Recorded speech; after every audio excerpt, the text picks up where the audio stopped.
আসসালামু আলাইকুম রহমতুল্লাহ। আমরা যাচ্ছি ঢাকায়। এই আমার বাচ্চাকে আগামীকাল ডাক্তার দেখাবো, তার অ্যাপয়েন্টমেন্ট আছে। এরপরে এই তার শারীরিক অবস্থার আলোকে যদি সেখানে থাকা লাগে, কয়েকদিন হয়তো থাকা লাগতে পারে।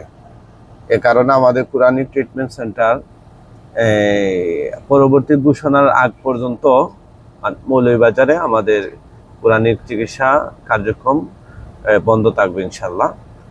আমরা মৌলভীবাজারে ব্যাক করার পর আবার আপনাদেরকে নোটিশ দিয়ে জানিয়ে দিব। সেজন্য এর আগ পর্যন্ত, অর্থাৎ পরবর্তী আপডেট দেওয়ার আগ পর্যন্ত দয়া করে কেউ আমাদের নাম্বারে সিরিয়ালের জন্য বা চিকিৎসার জন্য কেউ যোগাযোগ করবেন না। সবাই দোয়া করবেন আল্লাহ সুবহানাহু ওয়া তাআলা যেন আমাদেরকে নিরাপত্তার সাথে গন্তব্যে পৌঁছান এবং আবারও মৌলভীবাজারে আমার বাচ্চার চিকিৎসা শেষে যেন ফিরতে পারি। সবার কাছে দোয়া চাই। আসসালামু আলাইকুম।